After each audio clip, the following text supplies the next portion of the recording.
Chapter 3 The Clay Marble. Sounds of splashing water and soft laughter drifted into my sleep. Drowsily, I wondered who was taking a morning shower by the well in our bamboo grove at home. Then I blinked, my eyes open, saw the silhouette of our ox cart wheel next to me, and remembered where I was. The dawn sky was just beginning to glow, but already people were up and bustling about.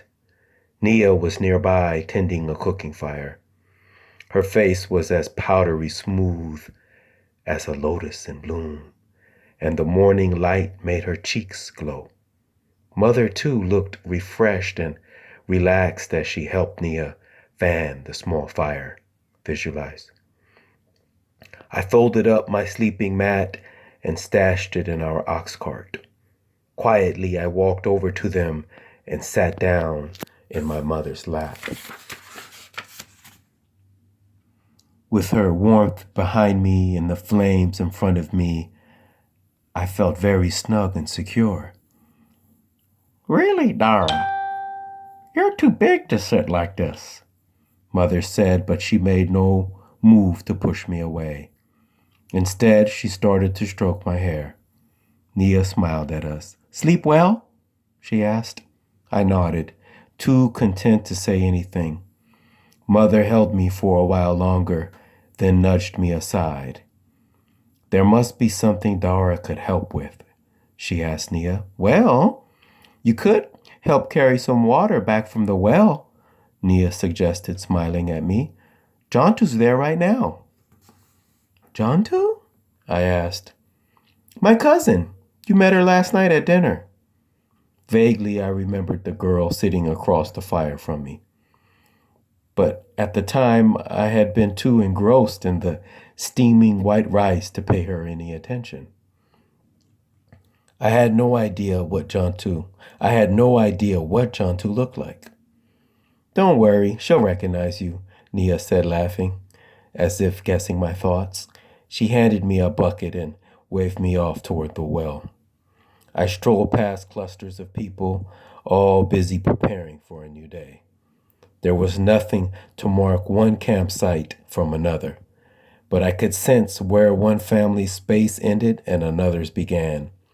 Like raindrops merging at the center of a lily pad, the members of each family gathered around their own cooking fire. A child often cradled in the lap of its mother's sarong. As far as I could see, the campsites stretched in every direction, their brown thatching relieved by flowered sarongs fluttering on laundry lines or trays of red chili drying in the sun. I soon reached the well. It had been dug in a small clearing and fenced in by a wall of scraggly branches. Pivoting on a tall post next to the well was a bamboo pole with a bucket dangling on the end. Dozens of children were lined up, waiting their turn to dip the bucket into the well. They all seemed to know one another, and there was a lot of jostling and teasing. I looked around for Jontu but couldn't find her. "Hey, over here!" I heard someone call. I turned and saw a tall, thin girl waving at me with a chubby baby balanced on her hip. "You're Saroon's sister, right?" the girl asked. I nodded. "I'm Jontu," she said. Her shoulder-length hair was pulled back from her face and fastened with a shiny metal clasp. She brushed a strand of hair behind her ear impatiently as she looked at me. "How old are you?" she asked. 12, I said. "Well, I'm 13, she announced smugly, squinting against the light. She studied me for a moment. "Funny, you don't look much like your brother," she said. "He's good looking, not like you." Behind her, some girls giggled. I flushed. I had never thought of myself as pretty, but nobody had come this close to telling me I was actually ugly either. I knew my sarong was muddy and my hair uncombed, but another few buckets of well water would change all that.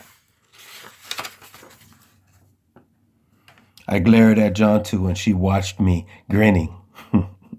I reached out and touched the baby's foot. "This your brother?" I asked her. Jontu nodded with a touch of pride. He's cute, I said. Not like you. The same girls who had just giggled at me burst out laughing. Ha ha! For a moment, Jontu looked taken aback.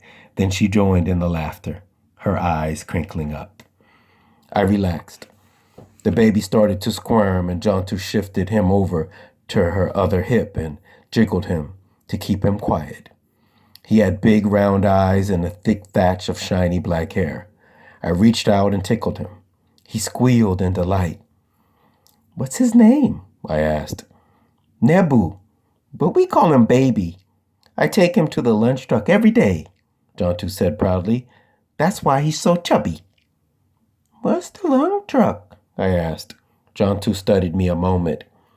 You could do with some visits to it yourself, she said. That's where you get a free meal, a hot one. Any child who stands in line at one of the feeding stations gets a plate of food from the relief officials. You just bring your own plate and spoon, and the food's great. Yesterday we had eggplant curry over rice. She rubbed her brother's round tummy and smiled. Didn't we, baby? I wasn't sure what Jontu was talking about, but before I could ask, it was our turn at the well. Jontu grabbed her bucket and walked to the pole by the well. As I hesitated, she turned around and flashed me a grin. Come on, I'll show you what to do, she said. Just follow me. After we had filled our buckets, I followed her back to our campsite. The 4 grown-ups were sitting around the fire, eating some of the leftover rice from dinner, and Jontu and I joined them. After breakfast, Saroon started building a shelter nearby, hammering 4 bamboo poles into the ground and tying crossover poles over them. Mother draped some thatched roofing over the cross poles, while Nia stitched together more roofing from palmetto leaves. Dara, come help us, Mother called.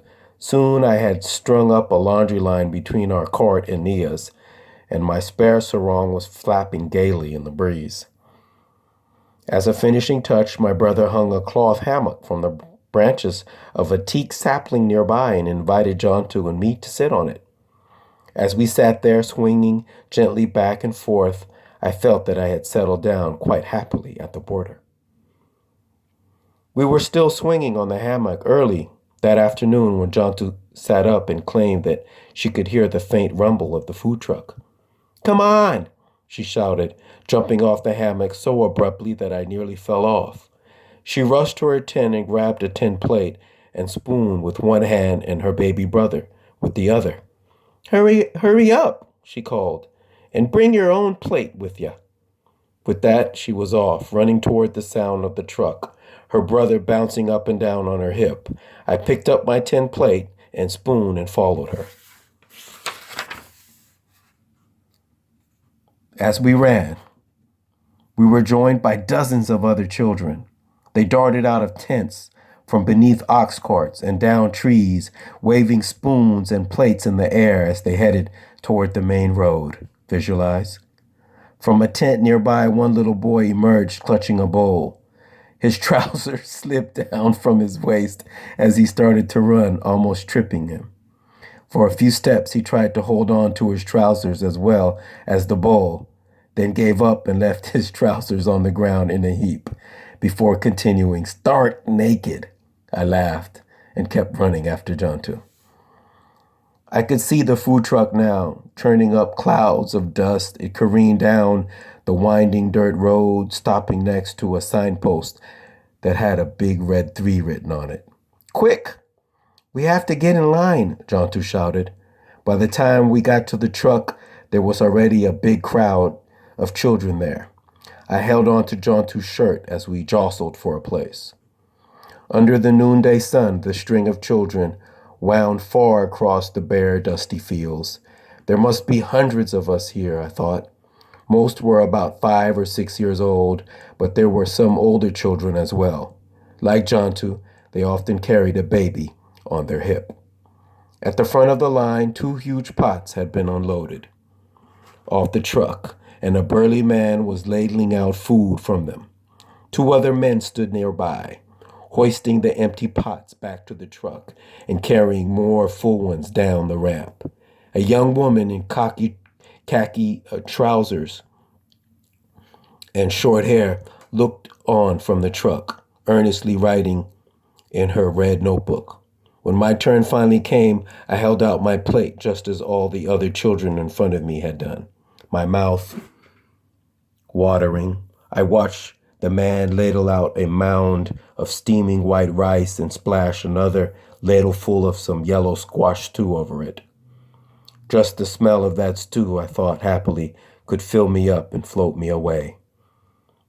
Behind me, Jontua awaited her turn. Patiently, she held out her plate for her share of food as I stood off to one side. Then, careful not to spill even a drop of the stew, we threaded our way over to a bit of shade under an acacia tree and sat down. Jontu was very good to her brother, spoon-feeding him the best parts of the stew, even though I knew she must be hungry too. As for me, I dug right in, wolfing down huge mouthfuls. All around me were children eating, their heads bent over their plates. You know, I said between mouthfuls, my brother kept saying there'd be food at the border, but I didn't quite believe him. And now you do. That's just a strange thing. It's still hard for me to believe it, I said. It's almost too good to be true. Jontu laughed. This is nothing, she said. Wait till you see what they give out at the real food distributions for the grown-ups. That's even better. I sat back, leaning against the tree, and breathed a deep sigh of contentment. There was a morsel of meat left on my plate, which I had been saving till last. Slowly, I spooned it up and swallowed it. How could anything be better than this?